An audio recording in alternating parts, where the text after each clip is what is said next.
Hello, hello. It's Sunday night. It's Super Bowl Sunday, and I don't care about organized sports, so thought I'd try and make a video for Monday, which means I'll just go until I'm done. I'll try to talk a little bit for a while. Um, I've received a few things, but I don't. Bob Burnside stays in touch. Bob, thanks so much. He sent me a record saying he didn't necessarily want me to review it, but if I get to it in the stack here, I will. Um,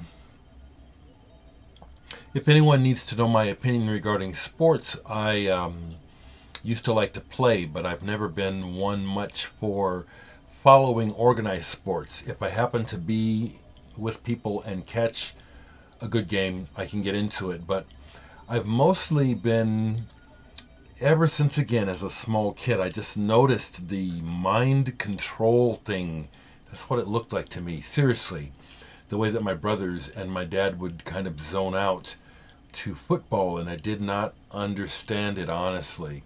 I did not relate it, and still do not relate it to um, the enjoyment and infusion of art and music. I don't see them as the same, even though they can both be considered entertainment. Music is much more than entertainment to me. That's what I'll say about our Super Bowl. When it comes to music, I've been listening a lot, and I bought some records. I'll talk about some of them.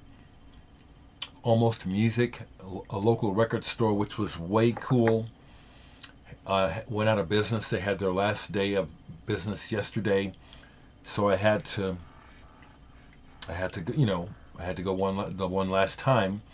And thank you very much, Brad Smith. He thought of not just me, but some other customers where he knew that the music was important to us, and held some stuff back for us to look at rather than putting it out there, because everything was 50%. It was half price. And you know how that goes. People will come in and just buy stuff to flip it. And I'm not a flipper. I am not down on people who flip, except those who are ruthless about it. For me, it's about the records, and I'm glad. And it's that, people who know what. That's important, you know what I mean? The music is what it's about, not about making money off of records. There's so many artists and music that I'm aware of and love and never speak of and may never speak of. And here's a person I want to try to get to because I was listening to him deep this weekend. Still don't have any of his music on vinyl. Don't come across it much, but I hope I say his name right. From France, Albert Marcoeur. And I have 3 of his albums on. I burned them because they're so hard to find. Album Au Couleur, color album maybe. The very first one, which I think came out in like 1974. I love these illustrations of him. They do capture his kind of zany personality. He's been compared to Frank Zappa, a French Zappa, but that's not correct. It's mostly that he is very singular, very, very musically adept, and his style is all over the place, and there's humor involved. It's all in French, so I don't know what it's about, but you can tell by his delivery. Arms et cyclé. And here's one that I actually bought bought CD because it's not on vinyl. Found this years ago. Sports and Percussions, Albert Marcoeur. The glasses are, can you see that? Very unique musician. Wonderful, wonderful, inventive. Inventive is the word. I know that because of my teeth it's hard to understand, but they're just pause the videos if you need to try to see who people are to get information to find it. It's all online. It's all online. I received a new record from Jamoni Music, but it hasn't been released yet. I want to wait a little bit before I review it to help tie it in with the release. What's in my pile here? What have I been listening to? Okay, so there's a mixture. I'll start with some of what I bought. So I'm going to miss almost music. Brad really knew his stuff when it came to buying used and new stuff as well. I've been wanting a copy of this forever, and this is not an original, nor is it one of those reissues where they redo the cover. This is the Deviants, Ptoof, McFerrin's band, socially conscious psychedelic rock from the 70s. The original cover folds out like a big cartoon. I mean, it's really a dynamic cover. Some of you guys probably have copies of it. But I was able to get this, like for half of what he wanted in the store. And this is a good album. This is an Italian repress. And so it's a good. I just realized I had music going actually very quietly in the background. It just caught my attention. This is a really good rangy album that's topical as well as... It's topical really in many ways. What they're talking about as well as the way they're playing the music, the way they incorporate blues in the way that white kids were at the time, very, very stiff, and it was still new to them, along with commentary. This is really good. Really happy to get that. This one I got, it was new in the store, but again, I got it for half price. This is a reissue of a way cool album by Ania Lockwood, Glass World. This came out in 1970, originally, I believe. Yeah, 1970. And this is all the sound of glass. What you're seeing on the cover there is some of the pieces she used to create the album. Now, on the surface, it would seem like just making music or making an album with just the sound of glass doesn't really necessarily sound all that interesting. But I'll tell you what, this is very, very engaging. This is a limited edition reissue. 500 copies, numbered. I got a low number, which is pretty cool. This is very engaging. Very, very, well, I have number 51 out of 500. Well, as she says on here, I have become fascinated by the complexity of the single sound, and it really shows through what she's doing with the glass here. It's fascinating because she's listening. She's not just banging and doing things, she's interacting with. This is fascinating. This is the kind of thing that I love to find and add. Here's another new one for me. It was new in the store, sealed, but it came out in 2015, but it had been there for a while. No one ever bought a copy, so I got it half priced. Didn't know anything about this artist. Phaedra. Black Winged Night. She's from either Norway, possibly Norway. This is really good. I have not deciphered the lyrics yet, but the sound of the music that comes with a CD, which is really nice. Ingrid Langard. I'm trying to see if I can figure it out from these. Looks like she's probably Norwegian. Anya Garbrek comes to mind maybe as a point of reference, but she doesn't sound like her. The music is not rocking. It's atmospheric. Really adult. I think that cover image really fits. This is really, really good. I've already played it twice all the way through. Didn't know what to expect. It's on the Rune Gramophone label. That label is a quality label. Now this is not, this is one that I didn't buy, but I pulled this to display. It's either Animal Collective or, yeah, this is an Animal Collective. Fall Be Kind. Fall Be Kind. I like Animal Collective. I got to see them live, and that kind of made the difference because they are the sort of band that I can see where you can, they can be kind of like trendy or something you're listening to for a minute, and then it's like, this isn't so interesting. But after seeing them live and do it live, it really gave it a lot of gravity to me. And really, I like this. There's something about like the Beach Boys. There's something similar to the Beach Boys I like about their sound. John Lindberg, bass player, who I didn't know much about. This had been in the store. It's on the Black Saint label, which is a very reliable label. But since I could get it at half price, which means I got this for $5, this is, my goodness, this is much better than I thought it would probably be.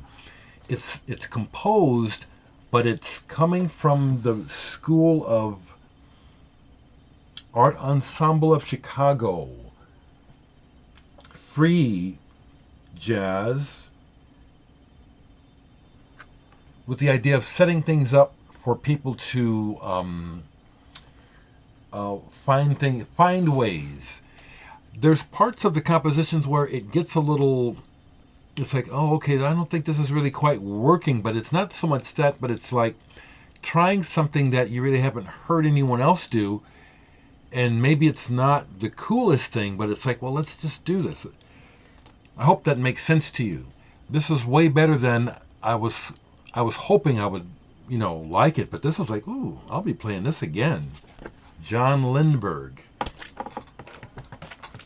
Here's one that Brad held for me because when they came in, I didn't have the money, Helmick Ensemble. Their albums, French, groundbreaking free jazz from the early 70s. All their albums are very collectible, and the ones that I really wanted were gone. But I managed to get one.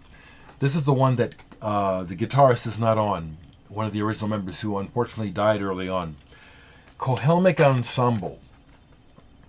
I don't know how to say the name. I haven't really tried to. This is a reissue on the that wonderful label, Souffle Continu Records. Big book, 180 grams. It's not on colored vinyl. I don't need colored vinyl. This is really good. Really nuanced. These people, it's like they're definitely coming out of the bag of Ornette Coleman, but not imitating. That's what's so cool. That's why this is important.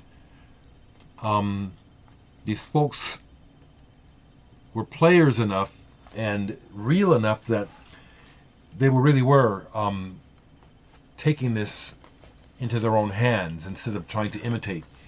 And boy, am I glad that I was able to get a copy of this. Helmick Ensemble.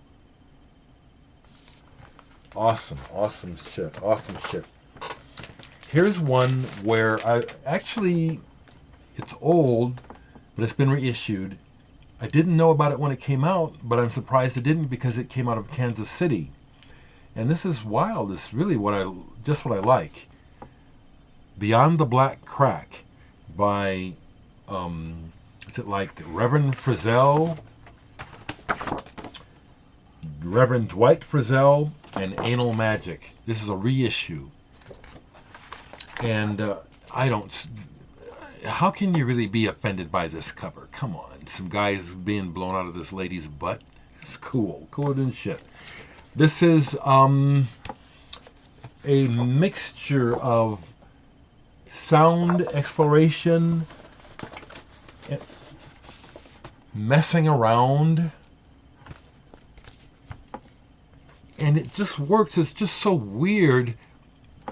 There's some records, it's nothing like The Residents, but it's like it's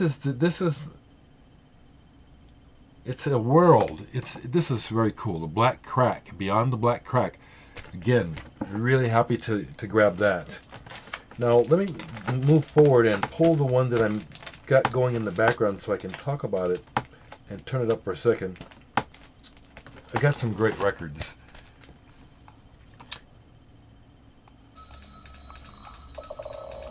Oh man, listen to that.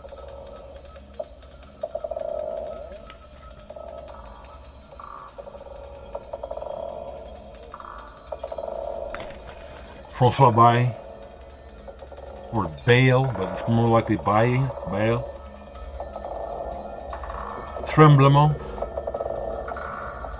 Listen to that, that shit is so fucking cool.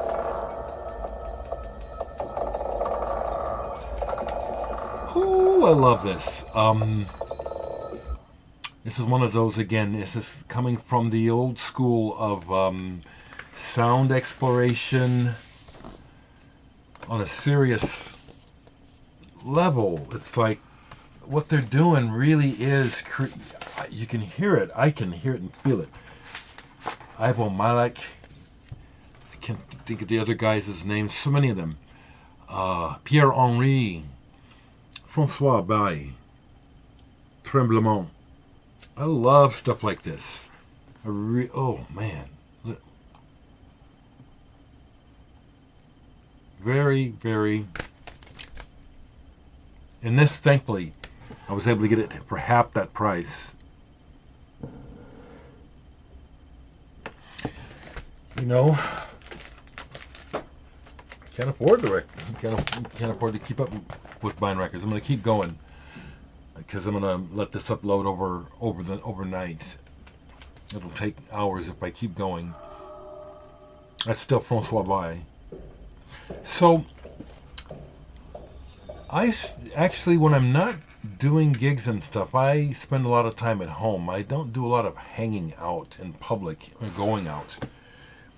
And I don't have company a lot, but when I do, it's good. We have good, solid conversations. It's almost like counseling, actually, because that's my role. I'm just naturally, that's what I am. But a friend of mine, Nick, who has been becoming closer and coming over and hanging out and talking, and he is interested in music. So we got to talking about music, and he was saying how he's wanting to become more knowledgeable about classic rock because he's only like 25, I think. And he knows who the Beatles are and the Who and the Stones and stuff like that, you know. And then he was mentioning how like he really liked the Doors. I said, oh, okay. If you like the Doors, and you've got to know about Love.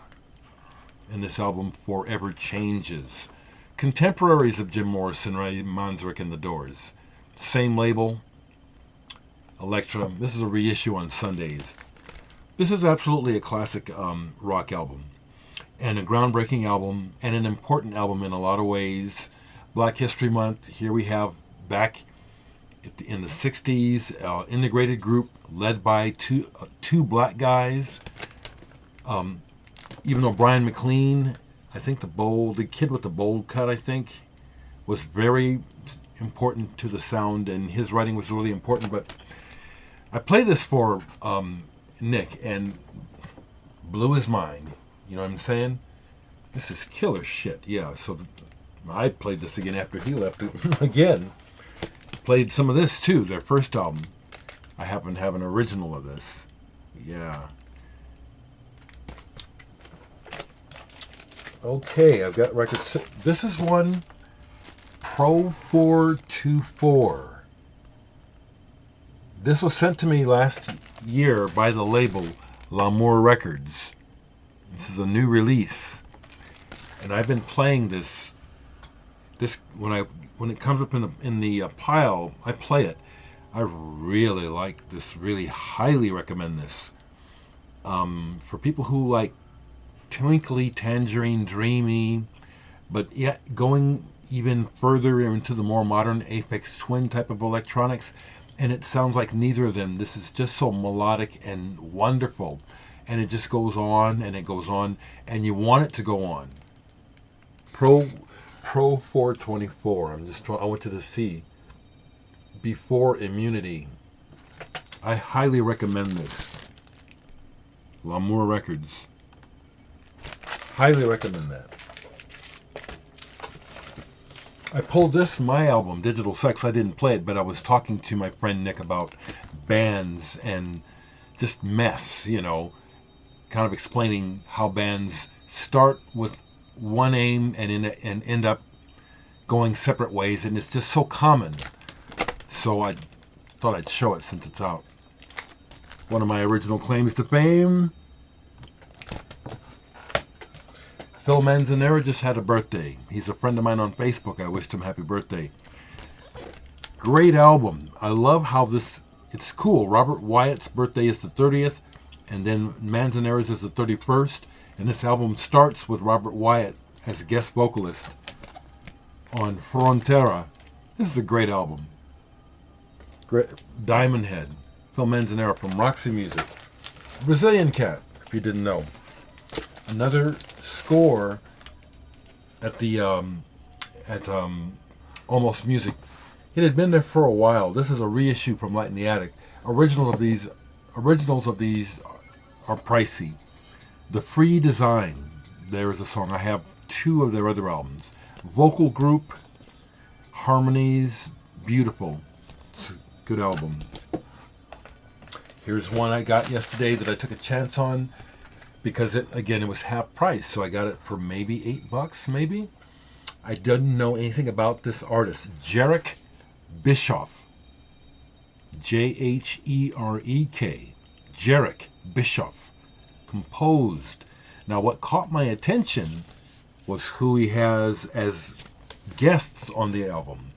In particular, Caetano Veloso from Brazil, and then Greg Saunier, the drummer from Deerhoof, is on here. And then I noticed that Craig Wadrin, formerly of Shudder to Think, and Carla Bozilich are on here. This is more contemporary classical than rock or anything else. This is really good. I was saying, how in the hell I didn't know about this? This came out 2012 or something like that. Didn't know anything about this guy that I can think of, I don't remember hearing at all about this. Dereck Bischoff, composed. Real good. Not rock. Really good. Really, really good. Here's one I'm glad. I used to have an original. And I collect this artist, so I really was out of my mind when I sold this. I went through a bad period regarding my mind, and sold records, and that I do regret selling, and this is one. And this is a reissue, but I got it at Almost Music yesterday for half price. Paul Bley, Improvisi. This is now being made with Han Benique and Annette Peacock, where the focus is on his synthesizer playing, as well as Annette. And this is, God knows why I sold this, because I had an original, which, originals now are very pricey, which is just fun to know. I wouldn't sell it now. But this is really atmospheric and, really cool.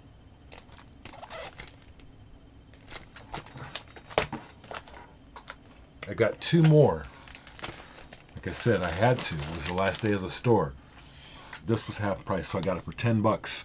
Marcello Mellis. Didn't know anything about him, but look who he's got on the album. Jeez, you know what I'm saying? Art Ensemble, basically, people, Don Pullen, Enrico Rava, Nana Vasconcelos, Sheila Jordan, Gene Lee. And this is really good. This is real good. Free to Dance. It's jazz, open-ended. It's on the amazing Black Saint label. This is a very, very good label. Black Saint. And the last thing I picked up was an ECM, Dewey Redman Quartet. The Struggle Continues, with Charles Eubanks, Ed Blackwell, Mark Helios. I love Ed Blackwell's drumming. Really strong album. ECM has put out a lot of records. There are many people who dismiss them and miss out by doing that. it's an aesthetic, you know what I mean? And if you just meet each ECM album on its own, except for a few things like the Epidemics, that's one of the records, God knows why they put that out on ECM. Have you ever heard that album, The Epidemics? So we're going 25 minutes long here. And I wanted to mention one more person who died recently of note to me, but I don't have any records out. They're in the closet. Michel Legrand. Rest in peace. Important person historically. People were asking me about some psychedelic records. Right quick, I think what I can remember is someone asked about the Electric Prunes. I don't have a favorite. I just have a couple of their albums, Mass and the one with the hit. I love them both. Chameleon Church I still have. I think maybe you saw from an old video that I showed that. The comedian Chevy Chase was the drummer before he became a comedian. I love that album. Some could call it fluff or psychedelic light or manufactured pop crap. But when I heard it as a teen, and I still hear it with those ears, there's an innocence or a pretend sort of atmosphere on that album that I really like. Innocence comes to mind, you know. I love it, actually. So, I am going to be looking into, well, here's what I can share. Instead of talking about something that hasn't happened yet, I'll talk about this. Higgs Corner is still nothing going on with that. But I just recorded some new segments for my Old Music Friday segments of the Adult Swim show Stupid Morning Bullshit. I had almost forgotten about it. You know, it's like I just don't keep track of that stuff. And then they recently got a hold of me and said, hey, we need some more segments.